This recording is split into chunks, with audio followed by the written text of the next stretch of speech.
Hello, everybody. Welcome to the Building Public podcast. I'm your host, KP, and I'm super thrilled today to invite Yohei Nakajima. Did I butcher it? Nakajima. You want to try again? Nakajima, no. But for folks who are just listening, we practiced this a couple of times before, so I have no excuse. But welcome to the show, man. I appreciate you having being here. I'm excited to be here. So for folks who may not know about you, it's not a hyperbole to say you're probably the most I would say as an investor who has such a strong builder side of himself or herself. Like, I love how big you're into building stuff, side projects, tinkering, and that's sort of how I discovered your profile, I think, many months ago. And the other side of you, which is also my favorite, is that you tinker in public, you build in public. You do a lot of these experiments, side projects, explore your curiosity in public, which is amazing. A lot of investors, I think, are too thin-skinned to, show their learning process, open the garage door and kind of show hey, these things are not perfect yet. And I love that you have the sense of openness to do that. But also, I have to wonder, it will definitely keep you really up to date with the trends and the edge cases and all these new things that are bursting out. But so anyway, that's my framing. Thank you. I loved your energy. I love the build energy that you have on Twitter, and I couldn't wait to chat with you. So yeah, I'm excited to be here and then tell you more. You want to start with a quick intro? Please do, and tell us a little bit about Untapped as well. Yeah, I mean, I'll start with, kind of go back. I've been working with startups for about 15 years. Wow. Initially on the community side. My first kind of foray into the startup ecosystem was Startup Weekend. And I do think that that energy has stayed with me. Huge fan. I became an organizer. But after what was this? This was in LA. So I was really active in the LA ecosystem starting around 2010. There was one co-working space, one event a week. I had worked on my own startup right before that and made the biggest mistake I made every mistake, but every biggest mistake was not surrounding myself with other people who were also founders. Right. And so when I went to my first startup weekend, the energy of I shouldn't have been doing this alone in my garage. I should have been talking to other people and learning from them, really clicked. So I leaned in heavily on becoming an LA community guy. I was setting up meetups. I was organizing events. Eventually started working at a couple co-working spaces, running kind of programming for founders. And that's when Techstars came out to LA to spin up the Disney Accelerator. And I got connected to Cody, the managing director. Right. We got along. I was lucky enough to join his team. So I got to start investing into startups. And my first foray was sitting in a room with Disney executives judging media startups. Fascinating experience. Wow. And after helping spin that program up, I moved to a more central role within Techstars as the first director of pipeline. So I was running top of funnel sourcing. I leaned in heavily on Outbound as my thing to do. So I was building, I was researching tons of companies and building short lists of companies that I thought each program should reach out to. So that was an incredible role, really fun. At that point, I knew I wanted to start a venture fund. I liked supporting founders in that role. And how long were you with that previous stint with the Techstars? So it was about 2 years as a director of pipeline. So 2 years of just looking for companies, sharing with investors, getting a feedback loop, and just nothing but sourcing for 2 years. Yeah. And I knew I wanted to start a venture fund. I'd connected with Tak, the GP of Scrum Ventures, when he came through the Disney Accelerator. And so I reached out to him. He raises capital. They raise capital from Japan. I speak Japanese. I thought it might be a good place for me to learn about running venture. He was just spinning up an innovation consulting arm with the first client, Nintendo. So it was kind of the perfect place for me to step in because of my background in Disney. So I was able to come in, help build up that consulting arm while kind of learning the ropes of venture. And then at some point, as all founders do, I kept thinking about it. When I do start a fund, what would the thesis be? Who would my partner be? And, after many iterations, one of them just stuck and I couldn't stop thinking about it. And this was this idea of a pre-seed venture fund that primarily sources through Outbound. Yeah. I was about to comment earlier that, I was at On Deck, as you know, and I was, I've been behind the scenes with ODX, the accelerator there. And one of the surprising things that I've noticed is that, a lot of VC funds kind of overlook the power of Outbound. And because I think there's a sense of it's dirty work or it's grind. It's we have such great brand. They should come to us. But I think it's kind of the same way a lot of founders think about customers. Oh yeah, my product is so great. You should come to us. But we both know that that's not how it works, right? They have the leverage. In this case, founders have leverage. In their defense, it does work. But the only thing is, if everybody does it, it becomes it's not an advantage, right? Unless you're really literally Sequoia, probably not a good strategy, But anyway, so finish that thought. So you then you wanted to start a pre-seed fund, and that's a very unique wrinkle. And you thought, I'm going to focus this on outbound as a strategy. And it's intentionally call it out there, right? It's like, I'm sure it was part of the thesis, like part of the structure. Well, the thesis evolved over time. Yeah. We naturally, we realized just doing outbound was the how, but we really needed the why. Right. And after talking to mentors and kind of going through what I call my version of mentor madness, where you talk to 100 people about an idea, I settled on this idea of like, we can find founders that other VCs can't because we're doing outbound. Yeah. And so the whole thesis is around the fact that too many VCs are looking at the same startups, due to the culture of, referrals and allocation chasing, which leaves a huge gap in great founders who just don't have an existing network. Right. And so that's our target. And because they're not in our network by definition, we primarily source through outbound. Right. Do you have another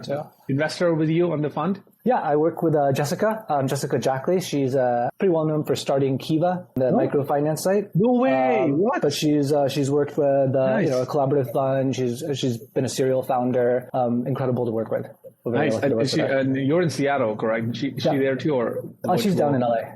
LA, yeah. Yep. Very cool. Shout out to Jessica because I love Kiva. I love it. I'm a user. I love it. I constantly it's such a great platform, for being able to help somebody who needs your help and through microloans. So I actually, when you mentioned the pipeline thing, Yohei, I had a question that I wonder how much of what you did there in those 2 years, do you think, what were some subconscious lessons you picked up there, apart from outbound should be a strategy? Like what are some of the nuanced lessons you picked up there that you think are bringing to Untapped right now? I'll bucket it into two categories. There's learnings around how to do outbound, and then there's learning around building, because I think that'll be a good transition. I'll start with the outbound piece. One, I'm a big proponent of the investment decision maker being part of the outbound process.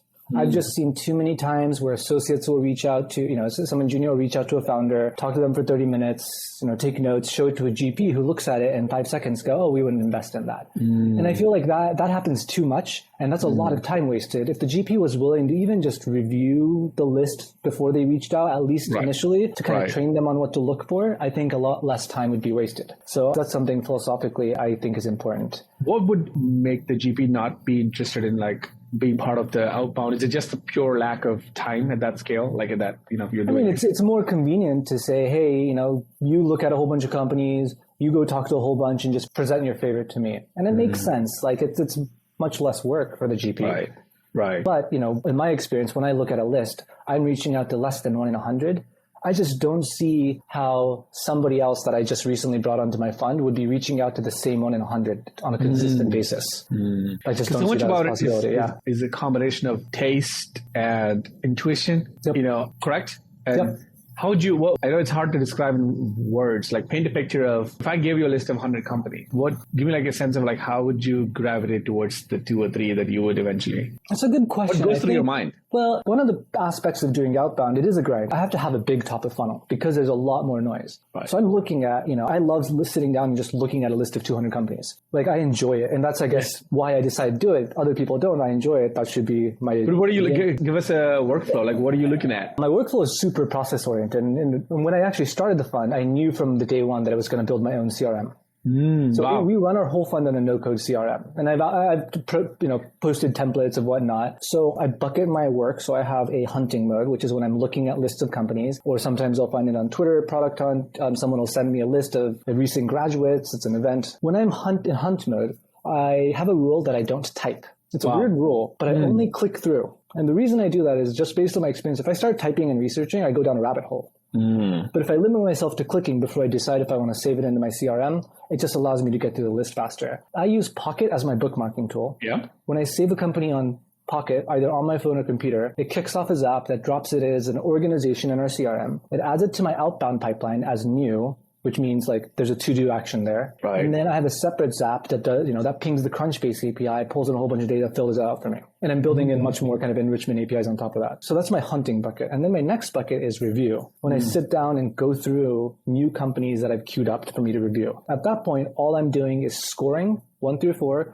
and bucketing it into one of 3 buckets, which is... And this score is a conviction score? How... It's a gut score. 1 through 4. 4 is like this is priority, I want to reach out. 3 is I'll probably reach out. 2 is probably not. 1 is why did I add this? So it's pretty straightforward. So most of them are in the 3 or 2 category. And I go through that. I tag all my companies. So then what I have is this queue of interesting companies that I think I might want to reach out to. And then the third bucket is outreach, which is if I have time on my calendar and I have money and capital in our fund, and then I will just go to my queue. I'll look at some companies and reach out. Right. So for a company, let's say that's now based out of Cincinnati, Ohio, right? Which the founders don't have a network in this scenario. I mean, like maybe they were not X Stripe or X, whatever. This would be one of your 100 companies in the list in the hunt mode. What would stick out to you, or what are some signals you look for as an investor, to kind of say, okay, this could be an interesting company? Are you already looking at the deck at that point, or you're just saying like, no, I'm just looking at LinkedIn profiles, I don't have the websites. link. I mean, I usually just have the link.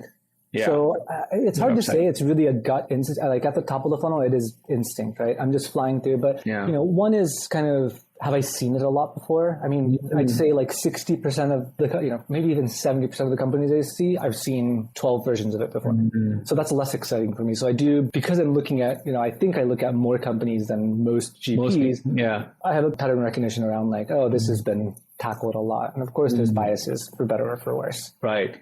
So when you mean by that, you've seen patterns, you're saying like basically like a problem that was attacked before, kind of like, I keep hearing everybody on Twitter once like request for startup is like personal CRM, but like there's 18 startups that started that and failed, right? So that would be like for you, oh yeah, I see this.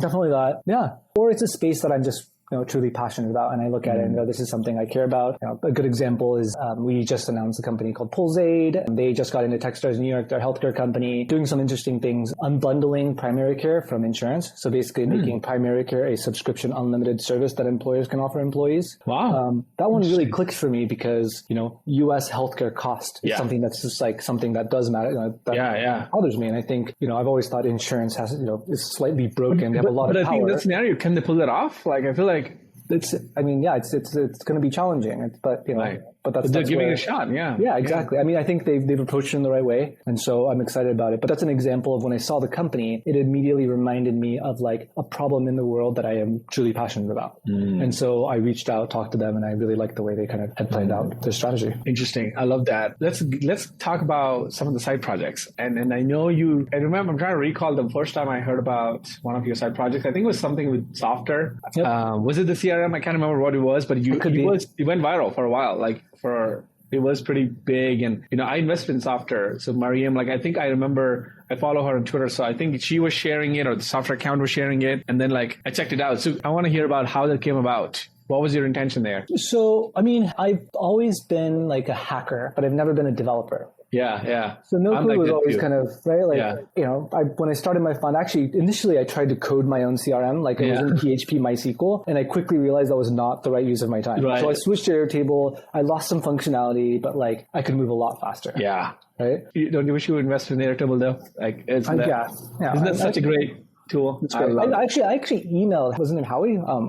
Pretty early on when I was still at Techstars, but he was too late for Techstars at that point. But I do remember too big, a while ago. But we had already built our fund on Airtable. I knew I wanted a front end, LP portal, founder portal to start building. So I kind of looked around at tools. I tried Webflow, Bubble, Stacker, Softer, and Softer just clicked for me. I think it was just a personal preference. I actually really liked Stacker. At that time, they weren't as good at building non-CRUD interfaces. It was mostly focused on, but Softer had that you could build your homepage. Right. So the first thing I did was just build our website on top of Softer for a fund, and then tied the data back to our Airtable, and then built our LP portal, which I live tweeted my build, and I think that was one of the first things that you probably saw. I just opened up Twitter, and as I built it, I just tweeted. I think I remember every 1 hour or every 30 minutes you would have an update on that thing.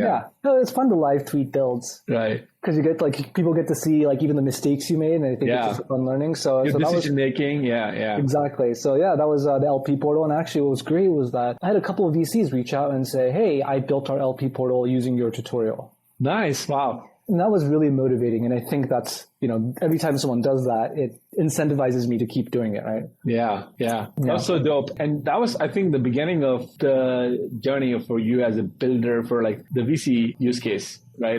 There's so many other minor things that can fall in that bucket. What else have you built that you want to share with the folks here? I'll actually even go back further. Actually, at Techstars, as director of pipeline, I had actually built a pretty cool Google Sheets. I was doing Outbound for 30 programs. So I built this Google Sheet full of Google Sheet scripts. I had a master sheet, and I could just add companies to it and tag the programs that would be a fit. It would auto-populate their unique sheet with companies that they thought might be a fit, and they could say yes or no. If they said no, that company got removed from the list and went to the next matched program. If they said yes, it asked them which template they wanted to use. And I had asked them these to give me cold email templates, which I added to reply.io. I connected their email directly to it. So from Google Sheet, they could say, I want to reach out to this company. I want to use template 1. When they did that, it just shot an email from their email to those companies. That's dope. That was really cool. How much was no code a part of Techstars as an organization? Well, I mean, not really. I was kind of like a one-person department, so I kind of just got to do my own thing. So I just had my own Google sheet that I wrote scripts into. That's interesting. I wonder because, or also even maybe that at that point of time, maybe no code was not even it wasn't as big. Trend. Yeah. I'd say for Untapped, what's best about Untapped is like for the first time, I'm basically, first time in a long time, I'm working for myself. So I don't have to ask permission to share. Yeah. The second I have to ask permission, I lose the motivation to share it. And I noticed that before. So with Untapped, I'd say there's 3 big buckets of things we've built. 2020, I built the whole fund on no code, full no code backend. And that led to investments into no code companies like obviously AI, which is, no code AI. I know them. So we got to invest in them. 2021, Web3. I launched my own NFT collection called Pixel Bees, community for VCs and founders. We were the first integration into probably a handful of startups. So it was a really fun way to meet and build alongside Web3 founders. Right. We even had founders who joined our community and pivoted into Web3, one of which we invested in, a game called Pixels. So again, build to learn and meet. And then this year it's been, deep AI, right? So I'm building a ton of tools on top of, I think I've probably built, I'd say 24 mini projects, but at the core, there's 3 types of projects. One is founder support tools. So we have, VC expert, blog post writer, SEO idea generator. I'm working on a job description writer, all these kind of things. Initially, we're providing to our portfolio founders. Of course, just a free tool with the intention of opening up more. We just need to strategize. Right. The second is kind of helping us do diligence in companies. So we built kind of a due diligence tool, and it kind of surfaces a lot of information, and now starting to tie it into the Crunchbase API. So it's not just GPT-3, but fetching information from different sources and kind of auto generating a deep report that then we can dive into. So just skipping some of the basic steps of asking somebody to go pull data from Crunchbase and look for similar companies. Right. I mean, I guess those are the 2. And then the third category, I guess, is just fun stuff that I do. A lot of it tends to be either something I want personally, or it's a very small version of an idea I'm interested in investing in. And so anytime I post a project that I hack together in a night, I tend to get 3 to 5 founders DMing me who are building in the same space. Yeah, they're probably building at a bigger scale. And exactly. I mean, mine caps out at 100,000 rows. Mine's not scalable. I know that. Right. Yeah. I think, it's also as a founder, if I put my founder hat on, I think it's so important to be around other investors who get it. About the space, about the use case, about the problem. And I think through your builds publicly, you're signaling to them that, hey, I'm saying that I get it, I'm actually doing it. And so, of course, I get it. Along with the limitations of what comes into this, what comes with this field. I have to ask this one question. Do you see yourself being an investor for the long time? I feel like you have such founder energy that it is a missed opportunity if we don't find you in the arena boxing it out as a founder. I appreciate you saying that, but I am a founder, right? I'm founding Untapped Capital, which is a new type of venture fund that builds scalable products. So it's interesting how you're seeing it that way. And just that thought alone, I think, seems to me that it's separating you from a lot of other funds, right? Thank you. It's not just decks and spreadsheets and math and capital allocation. You just have skin in the game. It's so much fun. The other day I published a Zapier integration for GPT-3, and honestly it took me 20 minutes to do. Yeah. And I realized usually I spend my time mentoring startups, and I love doing that. Yeah. But if I carved out some of the time I'm mentoring startups into building, which I've been doing, but building a Zapier integration for GPT-3 has significantly more impact than me sitting with one founder for 30 minutes. Yeah. Which is pretty fascinating to think about the scale of impact I can have if I focus on building as a VC with a mentality of like mentorship or just like helping founders, prototype or get to a certain point. Right. So the other question I have is what are some functions that you think you can add specific value for founders? If they come to you for XYZ, what is that XYZ about? Is it growth? Is it tooling? Like, what do you think you channel? I think it depends on the founder. One of the things we do is we offer, weekly calls for every founder for the first few months and really just focus on building that relationship. Because again, I do think that's the most important. I just want to make sure that they feel comfortable reaching out to me at any point. But more specific tactically, Outbound is something that people ask me for help on. It's basically creatively building a list of targets and figuring out the best way to reach them. And so I've kind of organized, have like a little talk workshop on doing, outbound tools. Have you published this anywhere? I feel like the talk should be valuable to beyond your portfolio, Yohei. I should do that. I think it's a great top of funnel lead magnet for the fund. Yeah, that's a good point. I should.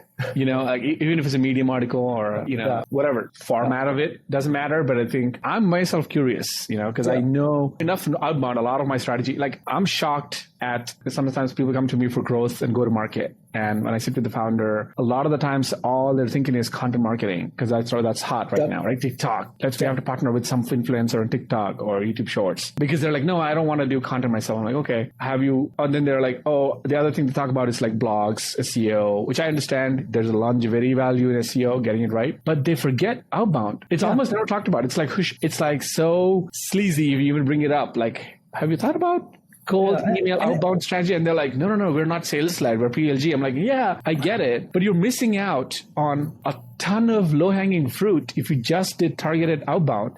And I would show, last week I worked with the founder where I typed with him live screen sharing 4 lines of outbound email because outbound doesn't have to be an essay. In fact, actually, it should be short. The shorter the better. So literally the 4 lines and with like a social proof and with the demo link, that's it. And I said, put this in HubSpot, create a drip campaign, and you're done. We're done. You don't have to do anything more than that.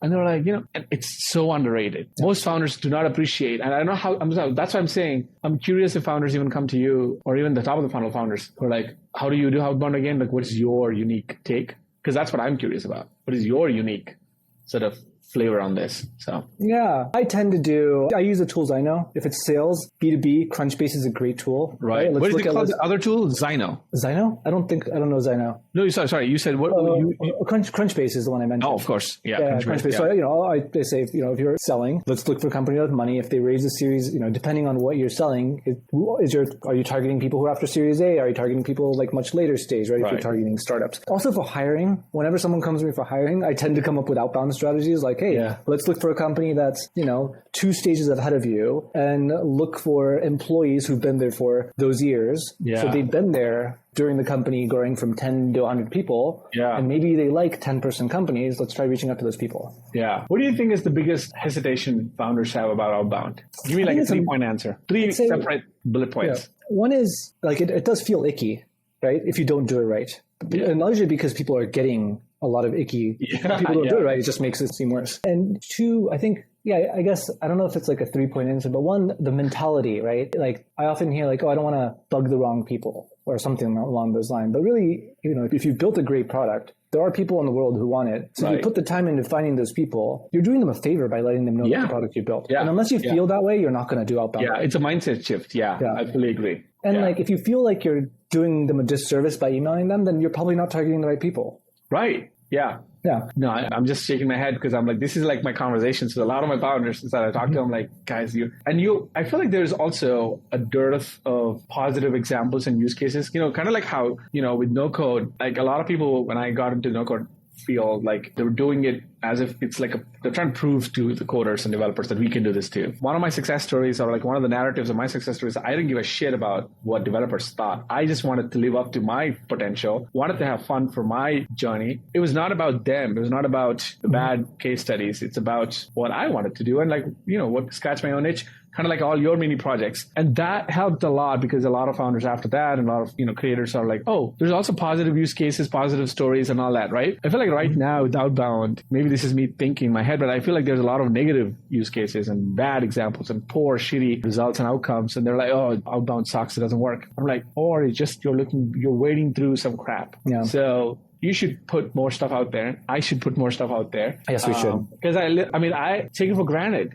I'm sure you feel this to an extent. Like I pitched Mark Cuban, I pitched Alex Sovanian, I pitched Gary Vee. I did a show with Gary Vee last week. You know how I don't know Gary Vee. I just cold pitched him. And the same thing with Mark Cuban. Like I don't know him. And it's about the 4 or 5 ingredients you need to have in this cold pitch. Make sure that it's relevant to them. Make sure, all these basic things which I take for granted, I'm sure you take for granted. I think we need to publish more because I think a lot of founders are sleeping on it. Also, depending on the outbound. So I think one of the challenges of outbound, it is very like nuanced. Like the way you should do it is there's no cut and paste strategy that works for everybody. Right. But overall, I do feel like a lot of people give up too soon. Yeah. I emailed 10 people. I didn't get any responses. Like, I'm expecting a 1 to 2% response rate depending on the outbound I'm doing. Exactly. You're not going to get a response in 10. I think one of my bigger eye-opening moments about outbound just changed my perspective. I used to be the founder, by the way. That the reason I'm making fun of some of the founders who don't understand outbound is because I used to be one of them. So I have empathy, along with the fact that I know that it was all a limiting belief in my head. So I read this article by Paul Graham. I'm sure you've seen some version of this where he talks about how Stripe, which was $95 billion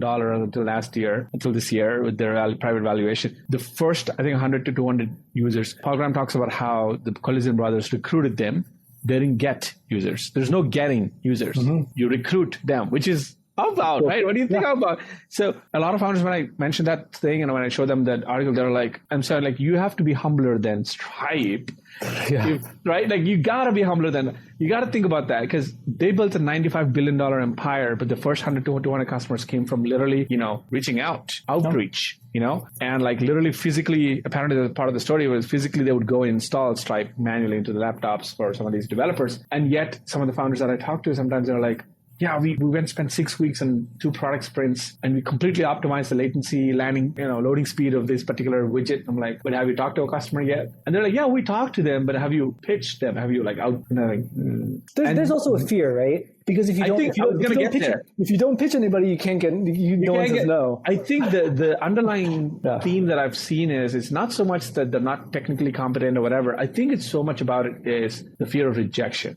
Mm-hmm. The fear of like the customer or the recipient, in this case, it could be customer or VC or whatever, saying that you're not good enough for us yet. And, I have no answer for that. Like you just have to, that's just part of being an entrepreneur, right? Rejection is, and my only other reminder to them is usually that no matter how successful you are, people will always reject you. There always going to be someone's going to rejecting you as long as you're being ambitious. So my suggestion for anybody who does feel that hesitation and doesn't really know how to overcome it is to talk to more people, right? Whenever I start a new project, whenever I'm even raising, whenever I'm doing something, I pick a number of people I'm going to talk to. And usually like I just, when I started Untapped, I said, I'm going to go talk to 100 mentors first. Mm-hmm. And I just made a list. And I just started reaching out and I talked to 100 people. When you talk to 100 people, again, it's not everyone has those 100 easily, but if you talk to a lot of people, I always find that the way I talk about things starts to like consolidate. Like it starts being kind of all over the place, but like by the 30th, 50th time, it starts to become kind of unified. And then you feel more and more confident in your message because by the 70th, 80th time, it's strong. And then once you get to that point, then it's much easier to reach out to people you don't know. Right.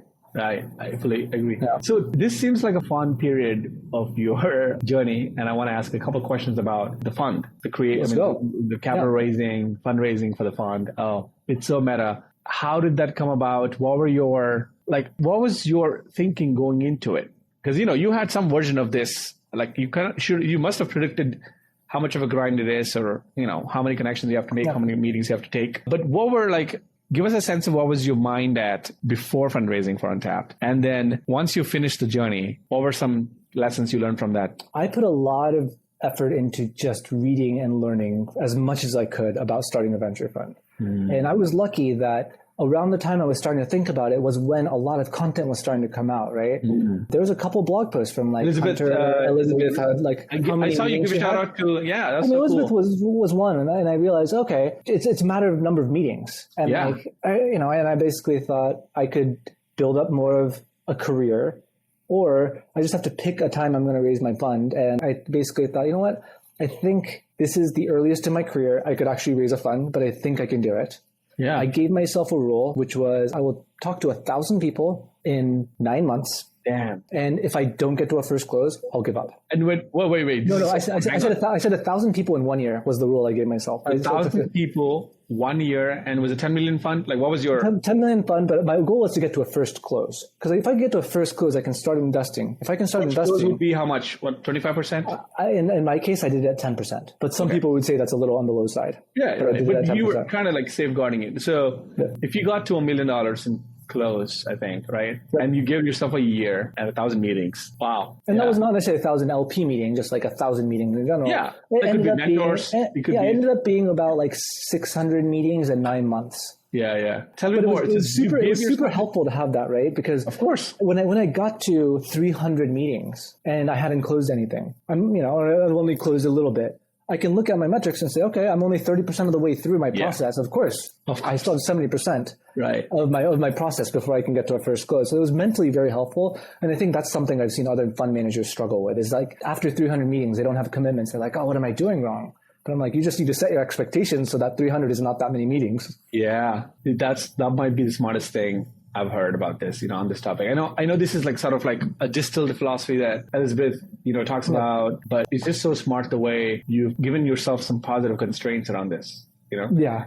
So then you jumped into this and you went on your meetings and you talked about this mentor madness, which is a Techstars term, I know, but what was that? Like, what was that for you and why was it important for you for the fund? Well, because I've seen enough Techstars companies that, if you talk to a whole bunch of people, your story, different people ask different questions and you'll start you'll internalize the holes in your story. And if you talk to 100 people, those holes get filled and your story becomes clear and concise. And along the way, you pick up supporters. Did you ever feel discouraged by the journey though? Like if somebody were pushing back or if somebody were like, man, like it's not a great time to raise the fund. Like how did you overcome somebody else's opinions about what you should be doing? I mean, I know like no matter what you're going to do, some people are going to think it's a good idea. Some people are going to think it's a bad idea. Yeah. And I guess I was just comfortable with that.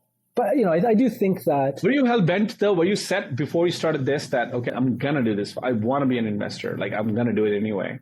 Yeah, I mean, I knew I wanted to start a venture fund. And when I had this idea during the Mentor Madness was really trying to figure out if, like, this idea of, like, a pre-seed fund that does Outbound, is that really a good idea? And I needed to gut check that. And then at the end of the 100 meetings, I was like, yeah, absolutely. This is a great idea. Nice. Here's the thesis. Here's the story that seems to resonate with people, so I'm going to go and raise on it. Nice. Who were one or two mentors who stood out in that 100 mentor journey, like for you? Like who were influential beyond them knowing that they were that influential to you? There's incredible.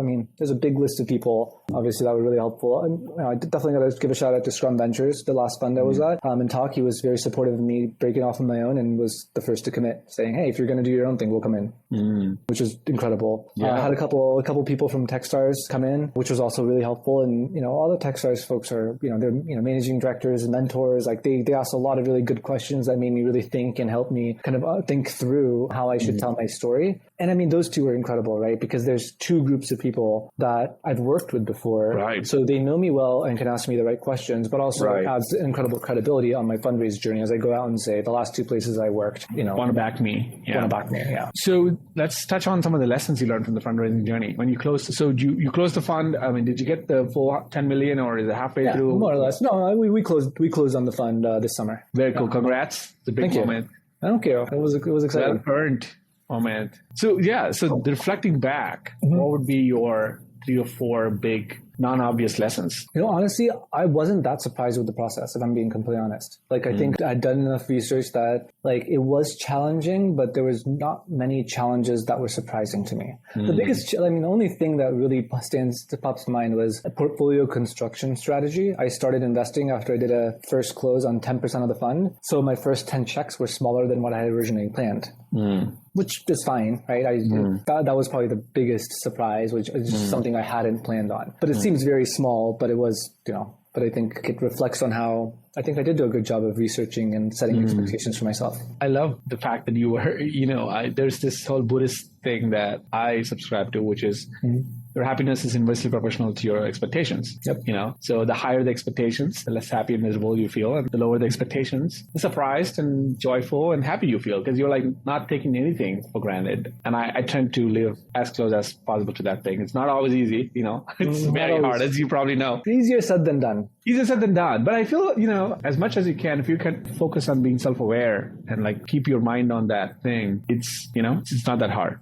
Right. Yeah. But I tend to think of, I know this, not to get too philosophical, I tend to think of myself in kind of three parts. There's like the physical self, and then there's the emotional self, and then there's the actual self. And I like to observe the emotional self as a third party and just understand how can I set that emotional self up so he acts in the way that I want it to. Similar to the way you observe your physical self and say, hey, if I buy a whole bunch of junk food, put it near me, I'm likely to eat it and it's going to make me unhealthy. Yeah. But you can do the exact same thing for your emotions. It's just set up the room, the environment to help the emotional self thrive and understand the patterns that it reacts to. Right. Wow. Have you explored any, is this a stereotype if I'm asking you this dumb question, like Buddhism or any, like, have you subscribed to any of those things, practiced or meditation? Yeah, anything? I've gone through my phases. I like studying the brain a lot. And interestingly, there's a pretty strong community of like Buddhists who really care about the brain.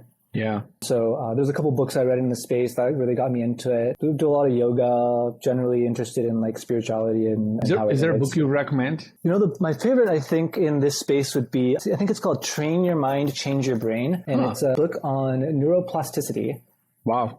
Our ability to change our brain through training. Right. And the foreword is written by the Dalai Lama. Wow. And the whole book actually follows the story of the Dalai Lama's involvement in the neuroscience community. And he even did things such as convince, monks to like fly, to like get MRIs, even though they were hesitant, because the Dalai Lama said that, by contributing to the scientific community, they hire their value. So it's just a fascinating book that was told in this, in the story format around, again, it's a book on neuroplasticity, but like the main character is almost the Dalai Lama, which is fascinating. Yeah, I see that by Sharon Begley. Yep. Wow. I went on a whole period, I think 3-4 years ago, when I just went super deep into Buddhist philosophy, and I spent, I think, at least 50 weekends consecutively meditating, not the whole weekend, but like a part of the weekend, going to a temple. And like, that was the most I think I grew as an adult, I went through a phase where I was obsessed with the idea of meditation, but I think there was this TED talk about blue zones and how people who are healthy didn't go to the gym, but they just exercised regularly. Yeah, and that inspired me to think of this idea called the micro meditation. So like in your day to day, everything can be a meditation almost. It's not the core meditation where you get 100%, but like, can you be mindful about your bike ride commute? Right. Right? Like, what would happen if you treated everything you did as meditation? Yeah. And I went through a phase where it was like, that's how I really treated my life. And it was a big, definitely a lot of personal growth. Me too. I mean, I think, if you go to the sort of the deeper parts of Buddhist philosophy, that's really what they're talking about, is that they're saying, can you live your life day to day, ordinary stuff, like chop wood, carry water, being mindful. Now that is the greatest embodiment of enlightenment, is that you're living your life doing normal dumb shit, but you're being mindful. You're not having to sit down in a dark room to close your eyes.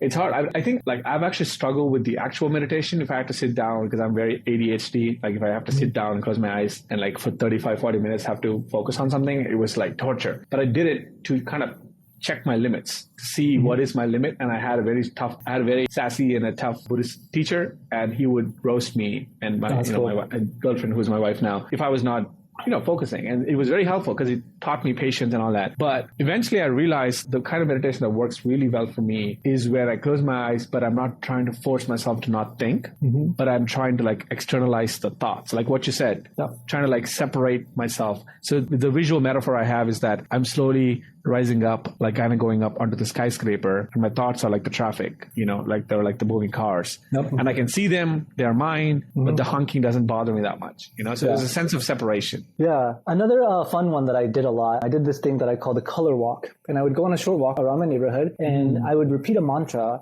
but just colors. So just walk around, and in my mind, I'm going red, red, red, red. Right. What's fascinating is you notice everything that's red. Yeah. And if you switch to green, you notice all the green things. If you switch to yellow, you notice all the yellow things. And it's fascinating if you just do it. And like, you can go on the same walk, but like, you'll notice different things if you do different colors at different spots. What I liked about it is that I really internalized that what I repeat in my head is what I notice in the external world. Yeah. And so it incentivizes me to try to think positive thoughts so that I notice positive things. Right. So it internalizes, again, like trying to just understand the relationship between my mind and like how myself. Got it. Yeah. Dude, if I met you in college, we would be best friends, man. Like you have so much of you would have so much of like we would be like so hippies and like, But I appreciate your energy. I, love what you're doing. And I want to say, keep being you, and keep rooting for Untapped. If there's any way I can help Untapped in some way, no strings attached. I would love to help. What's next for you? Like, where's your head at, in the next 12 months, personally and professionally? I mean, I think continuing to do the work that I'm doing at Untapped, finding and investing in great companies, supporting and working with the founders that we've invested in. Are you still sticking in the pre-seed stage, or are you one question pre-seed. there. Yeah, still pre-seed? Yep. One question there. I know you touched on this, but you didn't finish, which is, did you evolve the thesis, and what is it now? No, it's mostly the same. It's the same thesis. We're looking for, unexpected founders that we source primarily through Outbound. I'd say the new layer is that we proactively build to learn, and that's something we continuously do. I think proactive sourcing might be a little bit higher level, where Outbound is like me saying, I want to talk to you, but also like me building tools in a space that I'm interested in and pushing that out publicly. I think it is marketing, but I like to think of it as like much more proactive marketing in terms of I'm signaling to the market what I'm looking for through my actions. So I'm glad we got that on the record, because I think that is the value prop that I would assign to you guys compared to like 30 other pre-seed funds, right? Like, you are doing that in a unique, differentiated way that many others can't or won't. So. But I mean, they can and they should, which is why I do it. Right, that's sort of your philosophy. You're saying like, yes, you should, but so you're continuing helping founders. Is there a fund to come in? I'm not going to talk about that. We'll see about that. SEC rules make it hard to talk about future plans on the fund. But we're definitely going to be continuing to grow Untapped as a firm. Yeah. That's awesome, man. Yeah. So great to hear that, and so great to see your progress and be rooting for you from the sidelines. Thank you for being on the show, and I'll see you soon again. Yeah, great to chat. Awesome. Thank you. Bye. Bye.